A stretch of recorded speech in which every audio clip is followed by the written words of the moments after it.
दोस्तों, आज की कहानी है सासू माँ। अब तो अपने पति की रोटी आप खुद ही सेक लिया करो।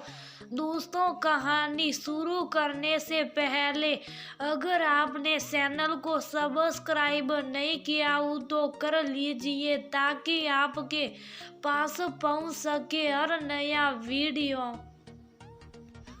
मम्मी, आज आप घर पर किसको लेकर आई थी? बेटे राघव ने त्योहारियां सटा करके पूछा। क्यों, तुमको कोई दिक्कत? और फिर किसने कहा तुमसे? मनोरमा ने भी वैसे ही त्योहारियों को सटा कर जवाब दिया। आप नहीं बताएगी तो क्या मुझको कुछ पता नहीं चलेगा? राघव फिर से चिढ़ कर बोला, मुझको तो पता ही है कि तुमको कुछ पता न चले। ऐसा हो ही नहीं सकता। जब मेरा ना किया हुआ भी तुमको बताया जाता है तो ये तो मैंने किया ही है। लेकिन उन लोगों को आप क्यों घर पर लेकर आई थी? मैं ऊपर का पोर्शन किराए पर उठाने जा रही हूँ। और क्यों उठाने जा रही हूँ वो शायद तुमको बताने की जरूरत नहीं, क्योंकि तुम खुद समझदार हो। मनोरमा निर्विकार भाव से बोली, लेकिन आप ऊपर का पोर्शन किराए पर नहीं उठा सकती। तभी दीपा बहू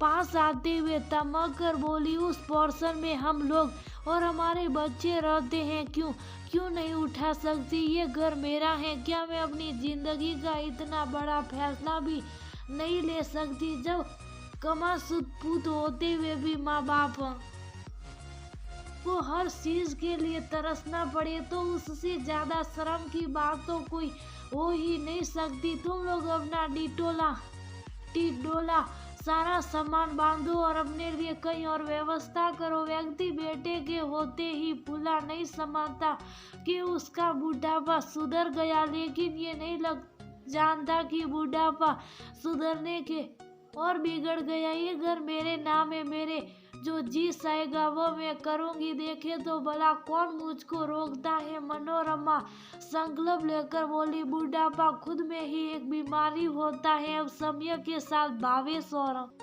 मनोरमा बुजुर्गों से लेते रोज ही कोई ना कोई बीमारी लगी रहती। बहू तो दो रोटी भी बनाकर सिर्फ इसलिए नहीं देती कि एक दिन भावेश ने सिर्फ इतना कह दिया कि ये ठंडी रोटी दांतों से नहीं करती। इतना सुनकर ही दीपा तमक कर बोली, अब तो पापा की रोटी आप खुद ही सेक लिया करो। मैं कोई नौकरानी नहीं कि दिन भर रसोई में खड़ी रहूं। और अगर बेटे से किसी दवा दारू के खर्चे के लिए कह दो तो बेटे से पहले बहू 10 बातें सुनाती। जब देखो तब कोई ना कोई बीमारी लगी रहती है। पैसे तो जैसे झाड़ पर उगते हैं, झाड़ हिलाओ और पैसे गिर गए। अब खाली खाने का ही खर्चा थोड़ी ही ना होता है, अपने भी सार खर्चे होते हैं। बुजुर्ग आदमी पैसा कहाँ से लाए? दुकान तो पहले ही बेटे ने अपने हाथ में ले ली थी। भावेश और मनोरमा की आंखों में आंसू आ जाते कि इतनी विषम परिस्थितियों के बाद भी एक छोटी सी दुकान होते हुए भी बेटे की परवरिश में किसी तरह की कमी नहीं आने दी। लेकिन आज हम लोग जैसे उनके ऊपर बोझ हो गए। घर अपना खुद का था तो बस मनोरमा ने ही इसका तोड़ निकाला, क्योंकि 4 लोगों के बीच उठती बैठती थी। घर को किराए पर देने का ठान लिया, लेकिन अब लोग आखिर जाएंगे कहाँ? तभी राघव अपनी आवाज में मुलायमियत लाकर बोला, अभी तो थोड़ी देर पहले बड़ा तड़क रहे थे, अब तुम्हारी एकड़ी कहाँ गई? मनोरमा आज कुछ भी सुनने को जैसे तैयार नहीं थी।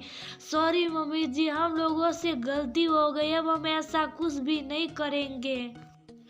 दीपक घड़ियाली आंसू बहाने लगी, मुझको नहीं पता, हमको 2-3 दिन में घर खाली चाहिए, क्योंकि मैंने ये फैसला कर लिया है और अब इस फैसले से मुझको कोई भी नहीं मोड़ सकता। मनोरमा ने अपना फैसला सुना लिया।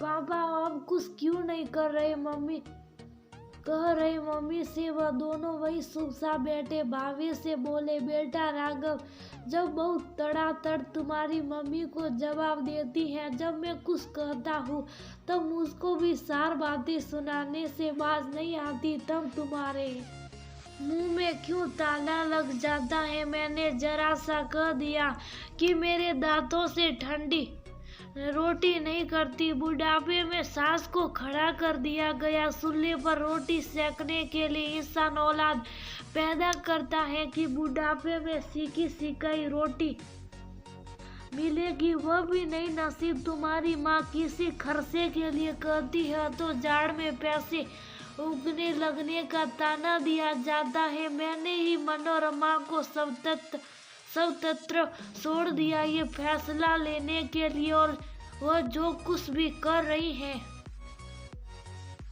बिल्कुल सही कर रही है। तुम जैसी औलादों के साथ बिल्कुल यही होना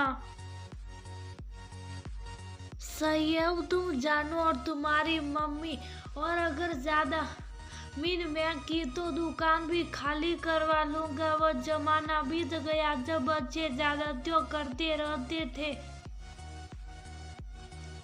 और माँ बाप चुपचाप सहते सहते दम तोड़ देते थे।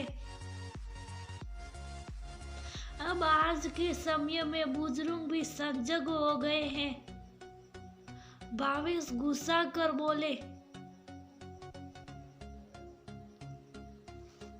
बोले अब तो मरता क्या ना करता। उन दोनों को 2 घर खाली करना पड़ गया और उन लोगों के जाते ही दूसरे ही दिन किराएदार आ गए और भावेश ने मनोरमा के फैसले का दिल से स्वागत किया, क्योंकि वह भी उन दोनों के व्यवहार से बहुत ज्यादा आहत हो चुके थे।